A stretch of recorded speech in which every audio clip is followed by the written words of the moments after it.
Olá, boa noite. Começando a nossa live de hoje.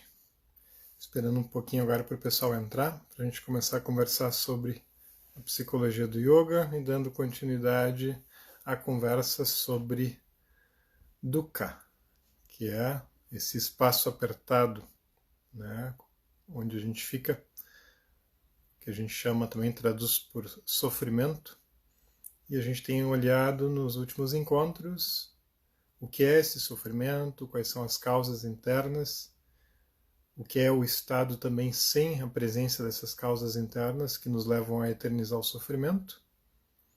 E hoje a gente vai estar seguindo nesse assunto, falando sobre o quarto aspecto.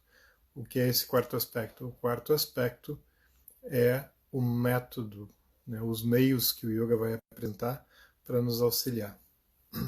Então, olá pessoal, boa noite. O pessoal está chegando. Eu vou aproveitar enquanto vocês estão entrando. A gente está transmitindo aqui também no YouTube, do Pratique Prana, e no Instagram. Enquanto vocês estão entrando, eu vou fazer os cantos. Eu não tenho certeza se a Fernanda vai conseguir estar presente hoje. Ela estava com um pouquinho de dúvida se ela ia estar aqui para auxiliar nas reflexões, ajudar na intermediação. Deixa eu dar uma olhada se eu acho ela aqui. Vamos ver se ela está por aqui.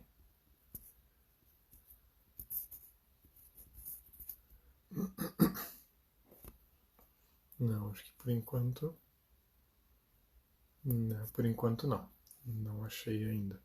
Então, qualquer coisa, se a Fernanda, se tu estiver por aqui, manda um aviso aí através das mensagens. Vocês estão me escutando bem? Tanto no Maria Cristina, que está pelo YouTube aí, uma querida aluna. Me confirma aí se está escutando bem pelo YouTube também. Tá bom o áudio no YouTube? E aqui, pessoal, então acho que no Instagram tá tudo bem também, né? Então vamos lá. Obrigado, Maria Cristina, pela confirmação. Então vamos a um canto, né? Que canto é esse que eu faço? Eu gosto de falar um pouquinho, né, a respeito disso, porque quando a gente faz um canto, o canto é algo muito importante dentro do yoga, porque o canto é como se fosse praticamente assim a nossa forma de manter, de preservar aquilo que é o ensinamento original do yoga. Porque o yoga ele não é alguma coisa que a gente olha e a gente interpreta de uma maneira qualquer. Ele tem toda uma tradição de muitos anos, né, séculos, milhares de anos. E nesses milhares de anos, essa interpretação a respeito do conhecimento que está nas escrituras, essa interpretação ela foi cada vez sendo mais esclarecida para que a gente pudesse, ao entrar em contato com isso, a gente pudesse não cair em armadilhas, em enganos e acabar interpretando isso de uma forma que fosse nos prejudicar. Engano é uma coisa humana, é algo que vai estar sempre presente na nossa vida. Então, esses grandes professores, esses grandes mestres do passado, eles procuraram fazer esse trabalho de deixar claro qual era a forma correta de se vincular com esse conhecimento e com esses métodos. Então, o canto que a gente vai estar fazendo é o canto do Yoga Sutra. E Yoga Sutra é a grande escritura do Yoga Darshana. O que é o Yoga Darshana? Yoga Darshana é o sistema tradicional de yoga da Índia. Dentro da tradição védica, os conhecimentos da tradição védica, que é essa grande cultura de conhecimento da Índia, esse conhecimento ele foi organizado num determinado momento através dessas escrituras chamadas de sutras. Para se escrever um sutra, tem regras muito específicas para que isso seja muito bem escrito, respeite as regras e possa, portanto, preservar de uma forma muito profunda o conhecimento que está ali. Então, eu vou cantar alguns desses versos, desses sutras, que falam sobre o sistema de yoga.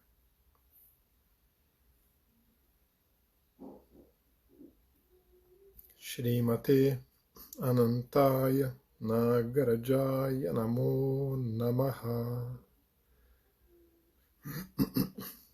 Atha yoganushasanam yogaha chittavritti nirodhaha tada drashtuhu swarupe avasthanam vrittisarupyam itaratra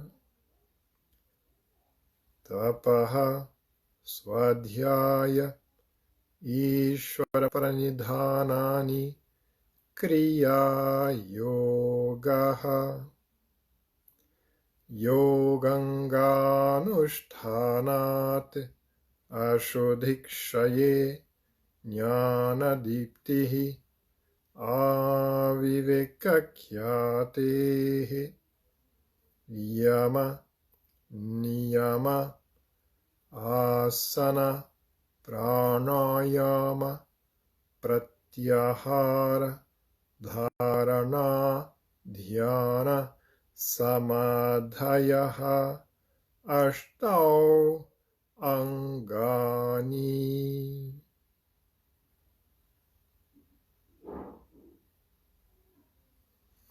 Comecei então cantando esses versos porque a gente tem aqui os primeiros 4 versos do Yoga Sutra, que são considerados versos centrais para o entendimento do sistema de yoga, e depois eu cantei um pouquinho alguns versos que falam sobre o método, que é o assunto de hoje. Então é bem importante que a gente, ao pensar sobre método, que a gente alinhe muito isso que a gente está conversando, que a gente alinhe isso com o que está nessas escrituras. Qual é o problema, né? Qual é o grande problema do sistema de yoga? O sistema de yoga, por ser um sistema muito antigo, tão antigo que tem algumas escrituras que ficaram praticamente perdidas, né? Não só do conhecimento de yoga, mas de outras áreas do conhecimento dessa cultura indiana, da tradição védica como um todo, que tem mais coisa do que o yoga. Então, algumas dessas escrituras, por ter milhares de anos, né, elas acabaram não conseguindo ser preservadas e aí se perderam no meio do caminho. Né? Mas, por exemplo, o Yoga Sutra ele está muito intacto. Né? A gente tem ali uma escritura de 195 versos, né? Versos que são muito concisos e que seguram um conteúdo muito precioso, porque tudo segue regras, como eu falei antes, muito especiais. Né? Ele não pode ser repetitivo, ele tem que falar de uma forma que não gere interpretações dúbias. Né? Então, esse conhecimento que está ali, ele vai ter que, nesses 195 versos, que foram muito bem preservados, tanto que a gente tem lá desde o início até hoje, todos eles, palavra por palavra, sendo repetidos por professores, né, de várias e várias e várias gerações, ensinando pessoalmente a cada um dos seus alunos o significado, como interpretar, como procurar ir vivenciando isso.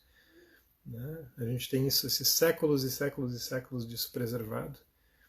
Então, quando a gente olha para essa escritura, a gente pensa assim, o que é o método de yoga? O método de yoga não são, como a gente hoje, na nossa cultura moderna, por uma série de armadilhas que aparecem aí, cada um quer dar um seu nome para um método, e cada um quer inventar um método um pouquinho diferente, né? Para dizer assim, esse é o Jorge Yoga. Então, e aí, para que a gente possa ou patentear ou inventar uma coisa nova, a gente vai mudando um pouquinho, cada um muda um pouco, dá uma cor diferente, diz que tem uma coisa aqui que é melhor do que o que existia antes. E aí, quando a gente vê aquele conhecimento que estava tão bem preservado, aquele conhecimento que passou no crivo de grandes mestres, grandes professores, daqui a pouco ele vai se perdendo. Então, como não fazer isso, né? Então, a gente, enquanto professores, tem que ter uma relação de um aprendizado muito verdadeiro com os nossos próprios professores. Né? O meu professor, né, é o professor Paul Harvey. O professor dele foi o professor T.K.V. Desikachar. Professor do professor T.K.V. Desikachar foi o professor Krishnamacharya. Então, a gente tem aí uma transmissão, né, de professor a professor ou de professor a aluno, né? E isso vai passando adiante a partir de uma experiência verdadeira, de relacionamentos entre professor e aluno, que são relacionamentos de muito tempo, né? Não é um cursinho de uma semana, um cursinho de um mês, um cursinho de um ano, um cursinho de 3 anos, né? É um tempo longo de relacionamento entre duas pessoas. Quando esse relacionamento entre duas pessoas acontece, a gente tem que encontrar o que é o método que também vai ser usado dentro dessa relação. Hoje em dia, uma coisa que eu me bato muito, né, quando eu escuto hoje em dia uma afirmação, que é uma afirmação que pode dar muita interpretação errada, que o yoga é um conjunto de métodos. Não, em primeiro lugar, o yoga é um relacionamento com o seu terapeuta, o seu professor. Essa figura de professor e terapeuta se misturam nessa tradição da Índia. A partir desse relacionamento, a gente vê que ferramentas vão fazer sentido. Hoje em dia a gente acaba nas confusões do yoga moderno, muitas vezes acaba se colocando a ferramenta acima da relação. E cada um procura a sua ferramenta e vai fazendo um self-service, né? Como se ao invés de ir no médico, a gente fosse na farmácia e começasse a fazer compras. Né? Isso não pode ser assim. Então a gente tem que entender esse conceito de ferramenta, de método, de meio, como algo a serviço de uma relação, que é uma relação duradoura. Né? Por quê? Porque essa relação duradoura significa que o meu professor me conhece, ele leva em consideração o que é a minha vida, ele leva em consideração quais são as minhas capacidades, leva em consideração quais são as minhas armadilhas. Por isso que eu coloquei ali no título, né, dessa série de lives, eu coloquei armadilhas e capacidades internas. Né? Porque a gente tem habilidades, a gente tem certas qualidades e capacidades, e a gente tem também vários obstáculos internos. E a gente tem que conseguir diferenciar isso. E é muito importante a ajuda de uma pessoa que esteja lá num relacionamento sincero, um relacionamento de coração, usando o conhecimento do yoga ali para poder nos auxiliar nessa escolha de um caminho, de um método. Os caminhos não são diferentes, né? Dentro de uma mesma medicina existem vários remédios. Né? Eu tenho que conhecer saber para o que cada um desses remédios serve, para saber qual é a hora certa de adotar. Qual remédio, quanto desse remédio, por quanto tempo esse remédio vai ser usado. Então tudo isso vai ter que ser olhado dessa forma. Eu acho que isso, né, para a nossa cultura, para nossos tempos atuais, né, isso é uma coisa que parece ser nova quando a gente fala no yoga. Mas na verdade não, na verdade isso estava lá sendo muito bem falado, muito bem explicado há milhares de anos. Quando a gente olha para os métodos do yoga, que são um pedaço do yoga, a gente está falando sobre os remédios da medicina, a gente está falando sobre os métodos da psicologia. Yoga está mais para psicologia, né? Como eu muitas vezes comento. A Ayurveda é a medicina da Índia. Então, quando a gente olha para o yoga, a gente tem que lembrar assim, yoga é um sistema de autoconhecimento, um sistema também de saúde mental. Né? Então, esse sistema, nos sistemas de saúde mental da nossa própria cultura, os sistemas de saúde mental e os sistemas de saúde física nos alertam a mesma coisa. Eles dizem, procure o médico, procure o fisioterapeuta, procure o psicólogo. Né? Não é para a gente tentar sair sozinho, né? Fazendo uma automedicação.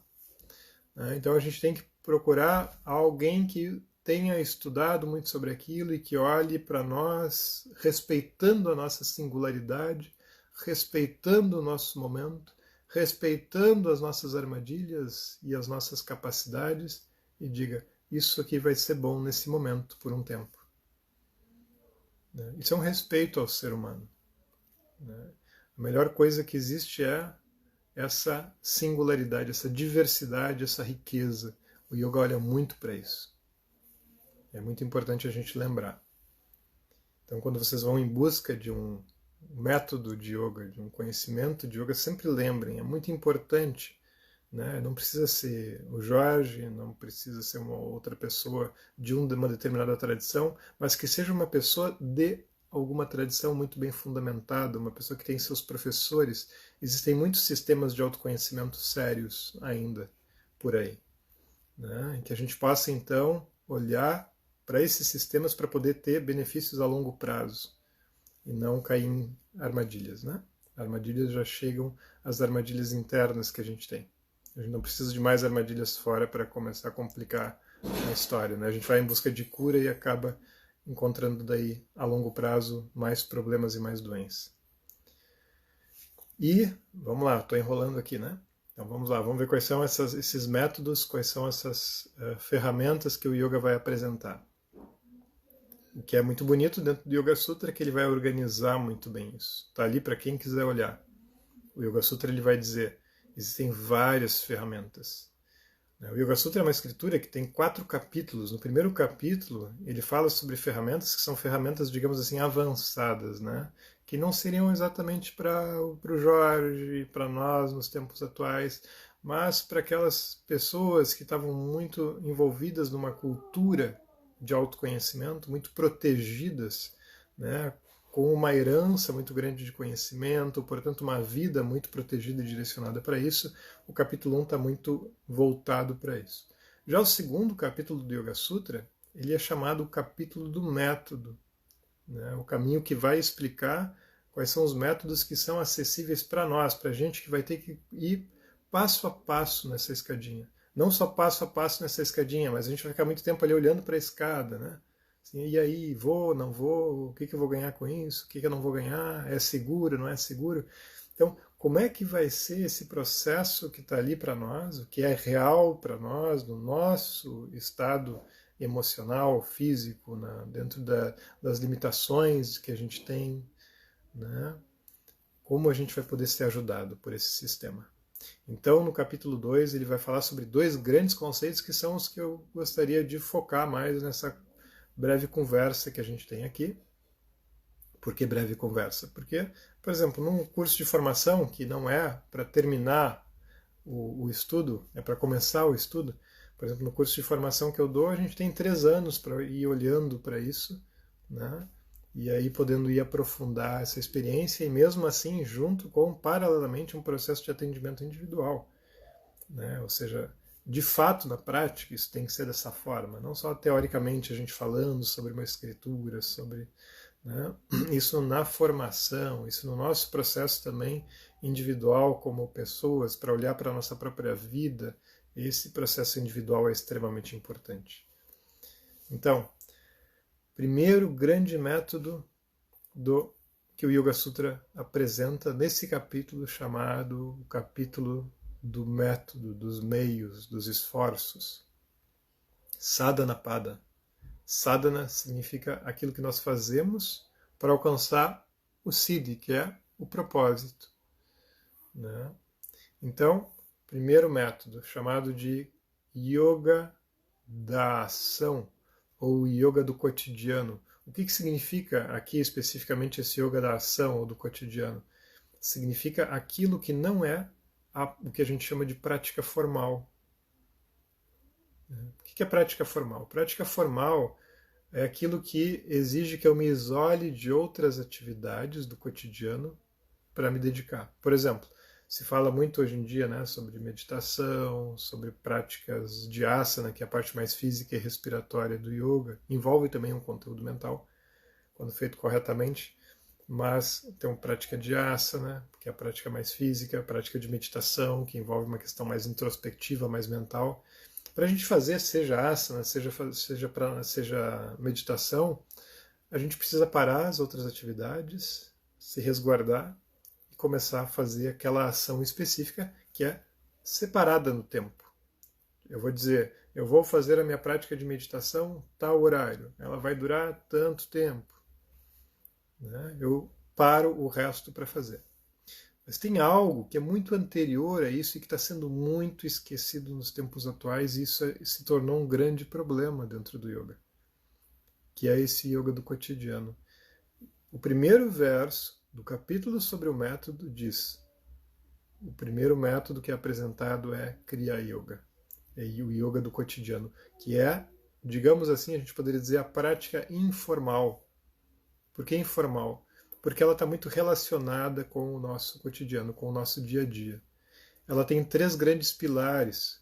O primeiro pilar é o pilar do manejo das marcas mentais.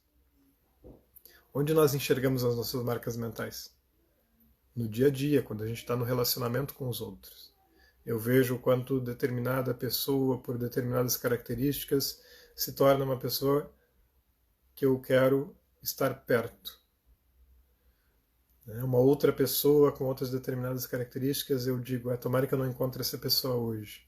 Ou seja, toda a relação de atração e de aversão aparecem claramente dentro da nossa relação com as pessoas e também com as circunstâncias e com os objetos.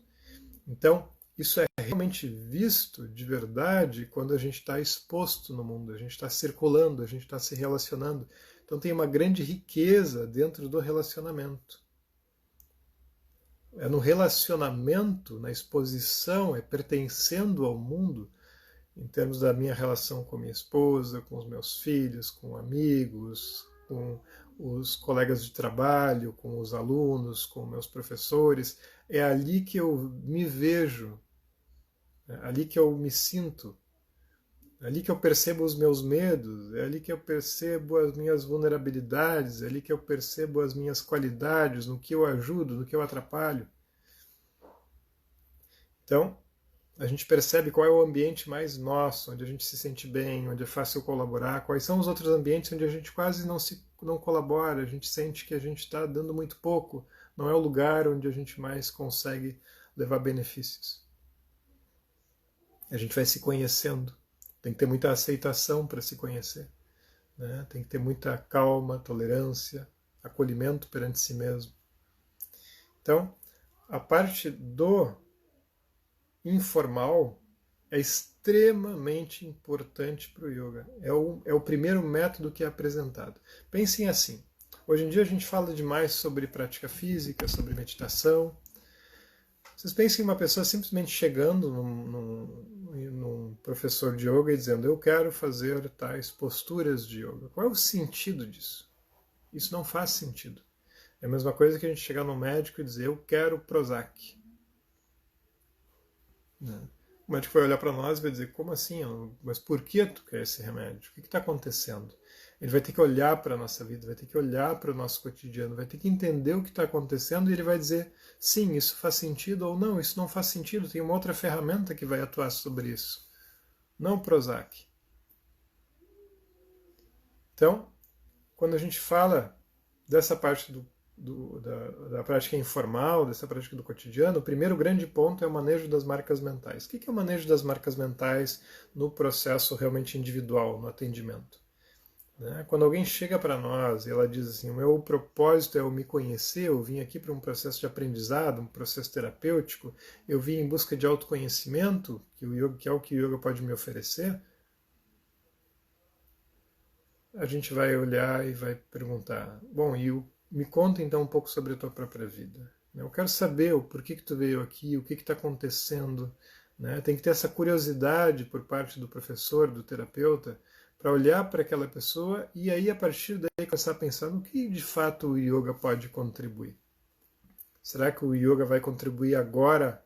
O que é mais emergencial, o que é mais importante para essa pessoa é através de uma abordagem que ela vai fazer alguns movimentos físicos, fazer um trabalho respiratório? Será que agora é ajudando ela a poder acolher melhor todo um processo de culpa, de remorso, de julgamento? Será que é para ajudar ela a poder ir direcionando a vida para uma outra coisa, porque ela está muito voltada para algo que é negativo e que está causando muito problema na vida dela? Então, o yoga sempre vai olhar para o ser humano de uma forma ampla. Então, conhecer as marcas mentais. Para todos nós, essa é a primeira coisa. Conhecer tudo é impossível, mas a gente vai ter que começar a olhar para nós mesmos e começar a identificar, aos poucos, muitas dessas marcas, para que a gente se dê conta da nossa realidade emocional, mental, e para verificar o que realmente é urgente para nós. O que a gente precisa fazer para poder nos tornar uma pessoa mais feliz, uma pessoa mais realizada e, portanto, poder também tornar quem está ao nosso redor mais feliz e mais realizado. Isso não é nada fácil para mim, para vocês, para ninguém isso é fácil. Mas é daí que vai vir a nossa alegria, é daí que vai vir a nossa realização. É importante a gente dar esse passo, a gente conseguir vislumbrar isso e colocar isso pelo menos como alvo na direção da nossa vida. Tem vários outros alvos que não vão dar realmente o benefício que a gente espera. Isso sim, isso dá um grande benefício e uma grande alegria. É uma satisfação, um contentamento profundo.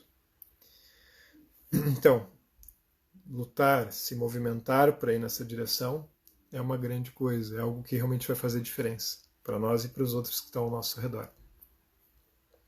Manejo das marcas mentais, portanto, o primeiro aspecto. Olhar para isso, começar a pensar como trabalhar um pouco sobre isso, né, onde existem muitas armadilhas, como começar a tentar direcionar para um outro lugar.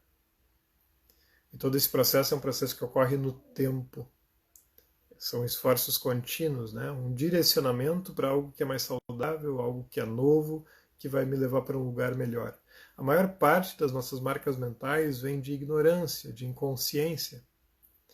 Se a gente começa a estudar mais a respeito do ser humano, o que ele é, o que ele busca, quais são as características, quais são os obstáculos internos, a gente vai poder enxergar melhor essa estrutura e os nossos esforços vão poder dar algum resultado.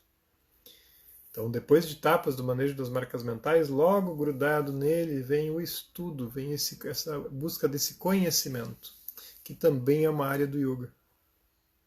Quando eu falo do Yoga Sutra, é isso. O Yoga Sutra está trazendo um conhecimento. Ele não vem apenas explicar métodos, não é isso. O yoga vem falar como é que é a estrutura da mente. Ele vem dizer o que é o sofrimento, como é que o sofrimento se manifesta. Ele vem explicar quais são as causas do sofrimento. Ele vai nos dar muito conteúdo para a reflexão, para a contemplação. Né? Muito conteúdo vai vir ali. Então isso é bastante... Deixa eu só dar uma olhadinha aqui se, por acaso, que a Fernanda estava em dúvida se ia chegar, se ela chegou. Só para a Fernanda não ficar de fora se por acaso ela estiver aí. Não. Pelo menos realmente não estou encontrando. Tá. Então, todo esse estudo, esse conhecimento que está ali exposto, ele vai nos ajudar para a gente poder olhar melhor para nós mesmos, fazer um processo profundo, como eu falei, de reflexão, de contemplação, de meditação. Por que eu estou separando isso, né? Não é que é exatamente tão assim dessa forma, mas para ajudar a gente a compreender. A reflexão é o que a gente está mais acostumado, digamos, a fazer quando a gente olha e começa a analisar alguma coisa a partir de um conhecimento prévio, de preferência, né? Isso é importante, que a gente não fique só com as nossas minhocas, né? Que a gente fique vislumbrando a partir de uma fonte com sabedoria. E aí a gente possa também contemplar uma realidade que antes a gente quase não enxergava, porque nossa visão estava muito limitada, tinha muita confusão da nossa parte, então que a gente possa contemplar uma verdade maior do que a gente tinha alcance antes e que a gente possa meditar. Meditar viria em que conceito aí? Como algo que a gente possa realmente começar a sentir, começar a experienciar. A partir dessa reflexão e a partir dessa contemplação, que eu possa começar a internalizar aquilo, que eu possa começar a me apropriar daquele conhecimento. A meditação é esse percurso de apropriação, né? Um conhecimento que antes era de um terceiro, ele, pelo processo de sensibilidade meditativa, ele vai se aproximando cada vez mais de uma experiência minha. Tem um método para isso. Como eu já falei muitas vezes, né, é importante repetir aqui, porque esse acho que é um conceito muito presente hoje em dia, né, o conceito de esvaziamento da mente, né? No yoga, a meditação não é uma tentativa de esvaziamento, é uma tentativa de encher com um conhecimento que serve de antídoto para a nossa confusão, a nossa ignorância. Então, é vincular a mente com um conhecimento específico que vai nos auxiliar nesse caminho e poder aos poucos ir internalizando e experienciando isso. Então, é um processo muito próprio de meditação que o yoga traz. E que está muito bem explicado dentro do Yoga Sutra também. Então, Kriya Yoga Tapas, manejo das marcas mentais. Segundo, Swadhyaya, o estudo, o conhecimento sobre o ser humano, né, para que a gente possa olhar para nós mesmos a partir de uma referência de conhecimento sólido e contemplar isso. E o terceiro, que é a atitude de uma tranquilidade, uma aceitação perante a realidade que está sendo vista. Robson colocou brincando, né? Minha mente é meio vazia. É exatamente, a nossa mente é, minha mente também é, né? A gente tem mais cabeça oca do que. Então, assim, a gente não quer alimentar mais a cabeça oca, a gente quer colocar conteúdo ali, né? Que venha, a gente quer. A gente gosta de ter contato com pessoas que têm conhecimento, né? O que faz a gente se mover? O que faz o que fez com que eu procurasse os meus professores, né? Porque eu sei que no lugar dessa cabeça oca aqui pode entrar alguma coisa de realmente que traga mais sentido, né? Que possa levar a um amadurecimento, a um crescimento. A gente deve estar visando crescer e não ter um processo regressivo, que muitas vezes é o que a nossa vida vira, né? A gente se voltando para uma questão lá das bases, dos alicerces e não conseguir olhar para frente e ver o quanto é possível crescer, conhecer mais e amadurecer. É bem importante realmente isso, né? Então, a gente tem o terceiro aspecto do yoga informal, digamos assim, do Kriya Yoga, é esse aspecto de entrega e de aceitação. Por que esse terceiro elemento ele tem uma importância muito grande no método? Porque se a gente acha que tudo depende de esforços, onde a gente vai estar tentando manejar marcas mentais, tentando estudar e conhecer, e aí a gente dominou, não, tem muita coisa que não pertence ao nosso esforço pessoal. Né? O mundo não é do Jorge, o mundo não é do Robson, né? O mundo não é nosso, o mundo é de todos, né? Tá tudo interagindo ao mesmo tempo, portanto, é inevitável que uma grande parte do tempo as coisas não estejam na direção que o Jorge quer, na direção que o Robson quer. As coisas vão estar indo para todos os lugares, para todos os lados. E a gente está transitando no mundo, e a gente vai ter que conseguir ter essa maturidade de lidar com essa diversidade. Essa diversidade, ela tanto me traz a má notícia quanto me traz as boas notícias também. Ele me surpreende às vezes negativamente, às vezes me surpreende positivamente. E está ótimo que seja assim. Então a gente é que tem que amadurecer para conseguir lidar melhor com isso. Esse é o processo de aceitação, esse acolhimento dessa realidade que não depende da minha interferência, algo que está muito além de mim. Então, quando a gente entra nesse terceiro, ele forma uma perfeição dentro desses pilares que eu chamo de pilares terapêuticos do yoga. É um conhecimento que traz uma perfeição muito grande para esse caminho, porque torna esse caminho muito universal. É diferente do segundo aspecto que logo depois vai ser apresentado, que é a prática formal. Tem grandes sistemas de autoconhecimento, né, que a gente com certeza vai respeitar muito também, mas que não se utilizam da prática de asana, que não se utilizam de certos métodos que o yoga apresenta. Então esse primeiro, esse informal, ele é o grande alicerce, e esse alicerce, se a gente for olhar bem, a gente vai encontrar ele também presente em outros sistemas. Então o yoga ele vem e ele diz assim, isso aqui é a base, essa é uma base muito sólida e é necessária. Se eu começar a ir para a prática formal e eu deixar isso de lado, eu daqui a pouco vou perceber que alguma coisa está faltando, que aquilo ficou fraco, né? Como construir a parede sem ter um bom alicerce.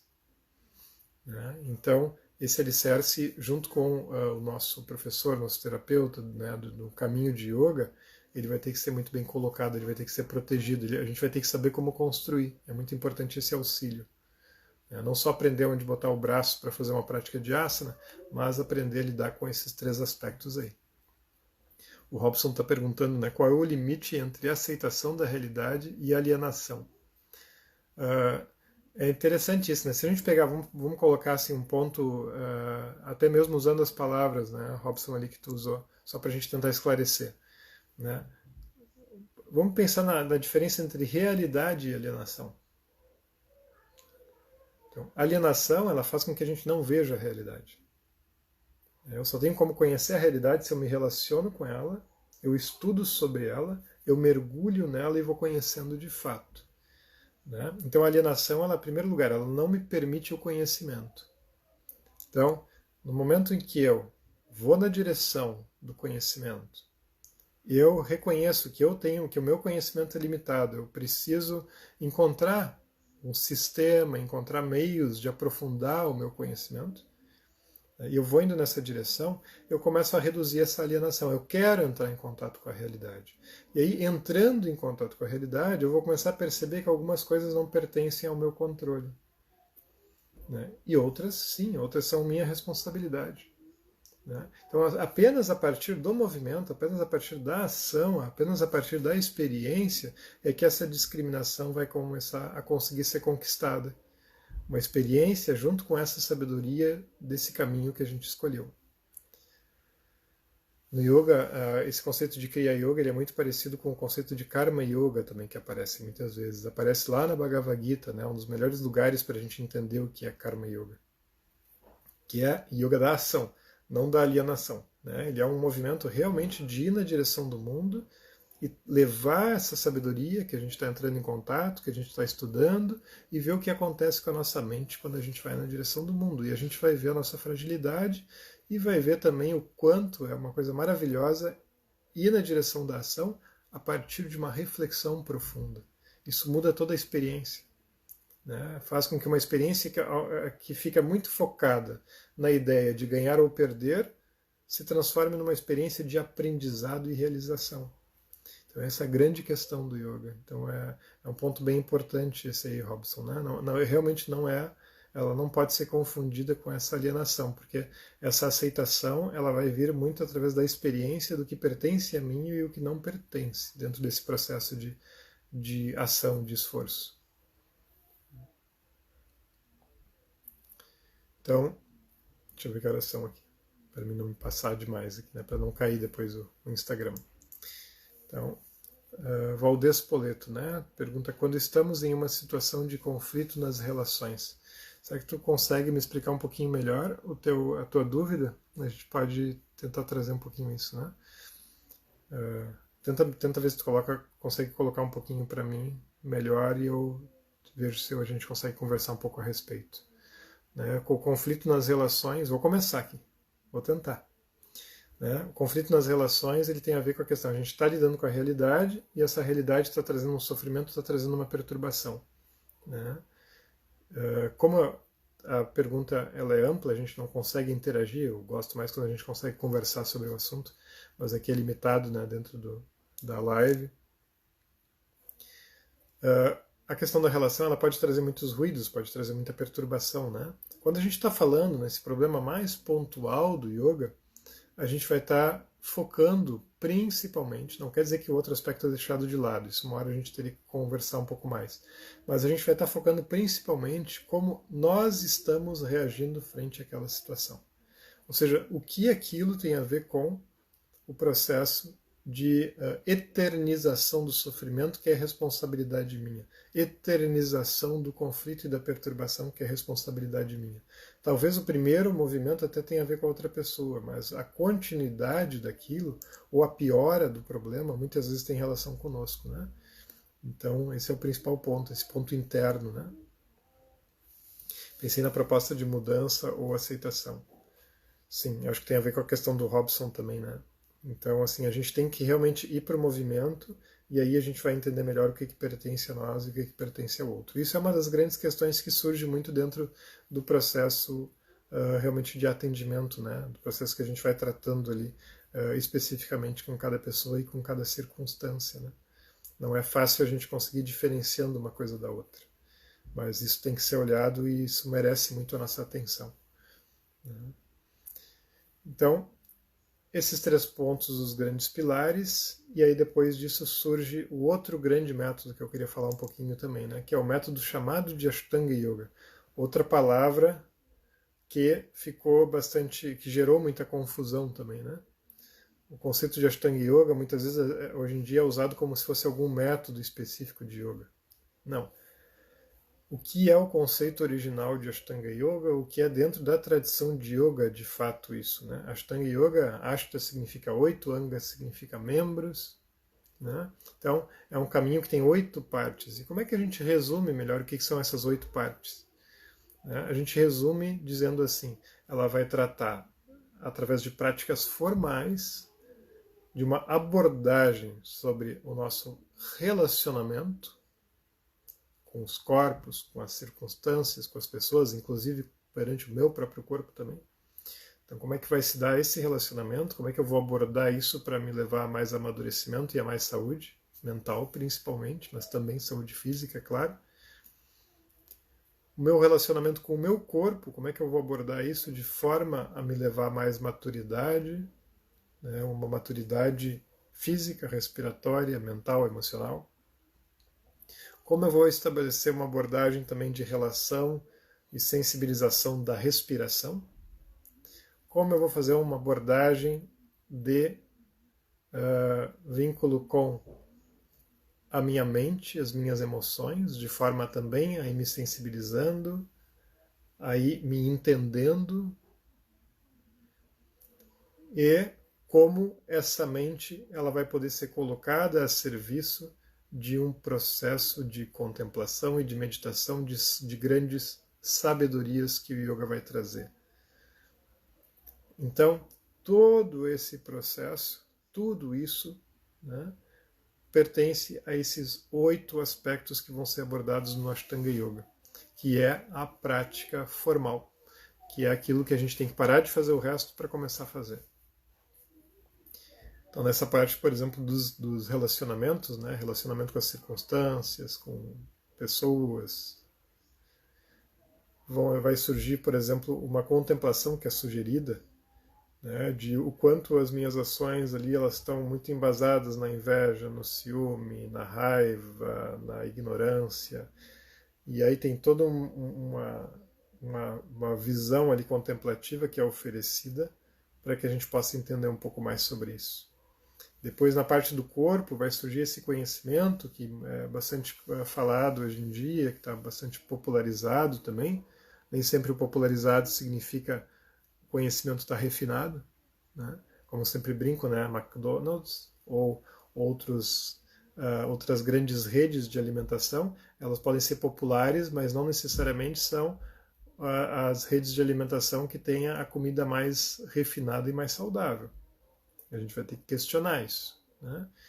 Então, todo esse processo de entender o asana, que está bastante popularizado, né, ele é importante de ser questionado, é importante a gente entender profundamente isso, porque as práticas relacionadas ao corpo que o yoga vai propor são práticas que, se a gente olhar bem para o conhecimento, proteger bem ele, a gente vai ver que são práticas que têm que gerar uma respiração profunda, sutil, tem que gerar uma mente com quietude, com grande sensibilidade, tem que gerar vitalidade, né? Essas práticas têm que trazer isso para mim, né? Para mim, com relação a mim mesmo, não com relação ao outro, né? Como eu melhoro perante mim mesmo, né? Então, no meu processo, na minha história, como é que eu vou melhorando aos poucos? A gente não precisa se culpar, né, com relação aos obstáculos, às dificuldades que a gente tem. O que a gente tem que olhar é se a gente está melhorando um pouquinho nesses aspectos enquanto pessoa, passo a passo. Vai ter que ser assim. A gente vai ter que ter muita tolerância com nós mesmos também e com as nossas armadilhas, né? Mas sempre seguir o caminho numa direção de amadurecimento. Então, com o corpo também vai ser assim, através da prática de asana. Tem todo um conhecimento sobre esse método, que é algo muito bonito para a gente entender, que demonstra uma atitude de lidar com o corpo de uma forma muito gradual, tem todo um passo a passo, também muito pouco compreendido em vários meios, né, do yoga moderno hoje em dia. Então também é algo que quem quiser estudar isso é muito importante que se aprofunde bastante, que vá na direção de linhagens que realmente levem a sério esse método e esse conhecimento. Não é uma, como eu disse, não é uma invenção, não pode ser uma invenção do Jorge, tem que ser algo que vem de uma tradição muito bem fundamentada. Vocês têm que garantir isso, né? Que aquela pessoa está conectada a uma tradição há muitos e muitos e muitos anos, tem que saber quem é o professor daquela pessoa há muitos e muitos e muitos anos. É importante garantir isso, né? Para a nossa própria segurança, a gente precisa garantir isso. Senão é que nem vocês irem num médico e não saberem onde é que aquela pessoa se formou e se ela realmente é alguém que se dedicou a esse estudo, né? E aí vocês dizem, ok, pode fazer a cirurgia. Né? Não vai ser bom, não é indicado. Né? Então, é muito importante esse cuidado. Né? E depois a gente tem o pranayama, que é a próxima ferramenta que o yoga apresenta, que também, né, ainda dentre essas práticas formais que são apresentadas, que é uma ferramenta considerada maravilhosa, se usada corretamente, é claro, né? Também tem uma escadinha, uma forma correta de ir desenvolvendo, né? E o pranayama, ele, de uma forma resumida, ele seria um trabalho sobre a nossa respiração.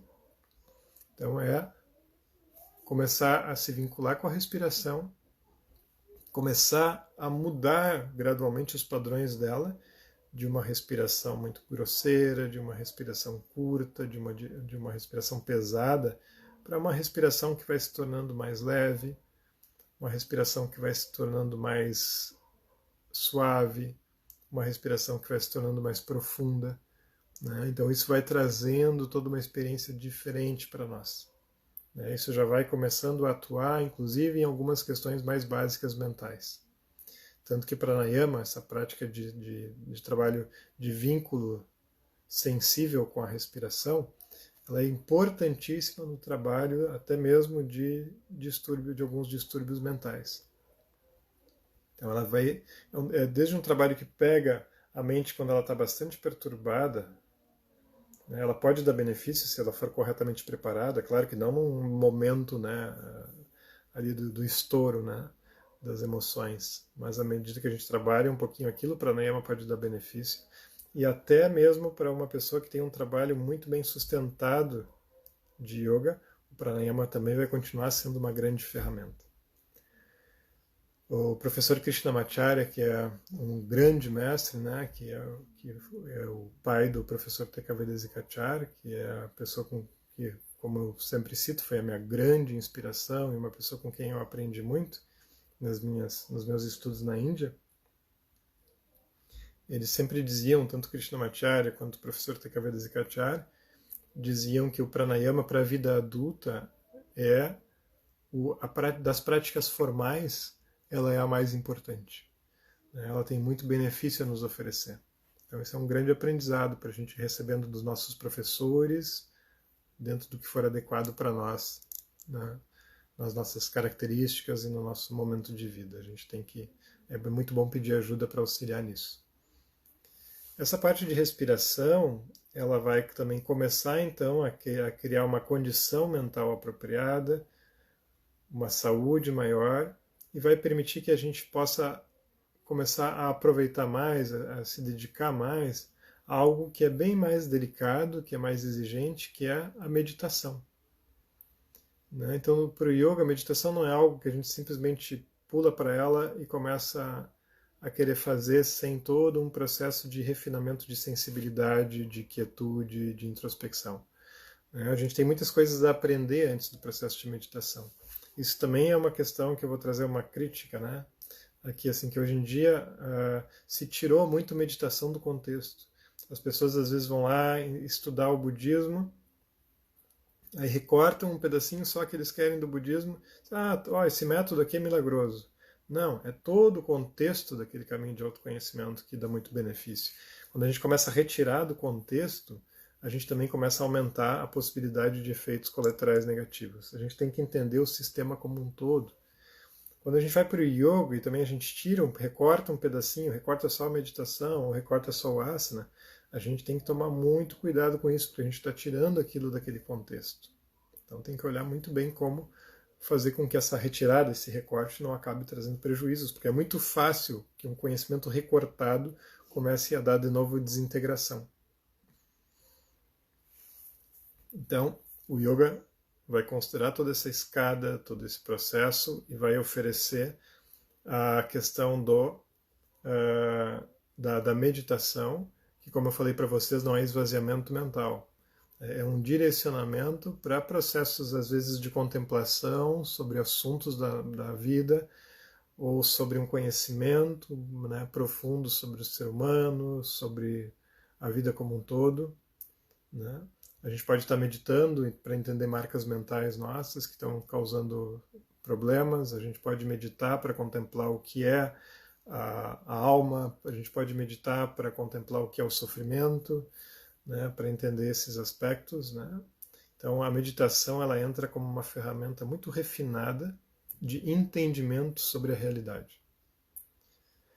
À medida que a gente vai fazendo esse movimento, a gente vai conseguindo então sentir, né? A gente vai conseguindo entrar em contato mais com isso. Por isso que meditação não é só a reflexão, não é a parte intelectual, né? Ela começa pelo intelecto, ela pode começar pela reflexão, mas ela tem que aos poucos ir se direcionando para uma sensibilidade sobre aquele assunto. Quando aquilo começa a me tocar, aquilo começa a ser experienciado, aquela qualidade começa a ser experienciada por mim de alguma forma.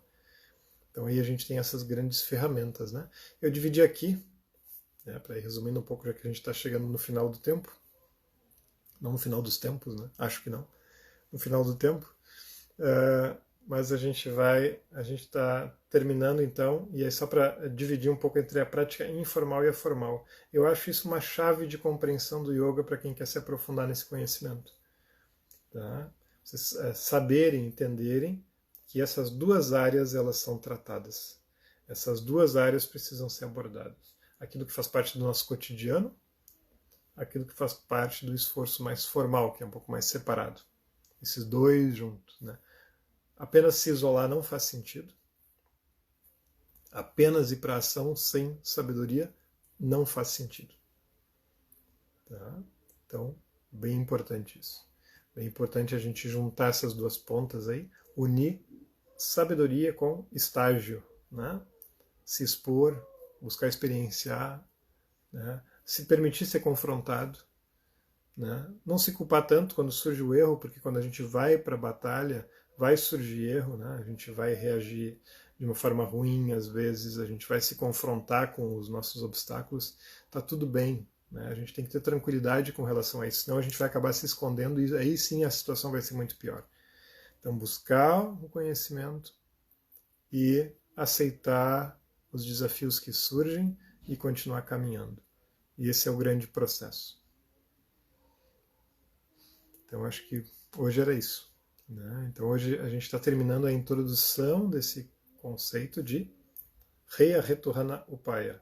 Reya, sintomas, Retu, as causas desse sintoma, Hana, o que é o nosso propósito, Upaya, qual é o método para conseguir construindo isso. Para quem não assistiu, vocês podem olhar as lives anteriores, né, que estão gravadas no IGTV do Pratique Prana. Vocês podem ir lá e vocês vão poder ver esses últimos encontros, né?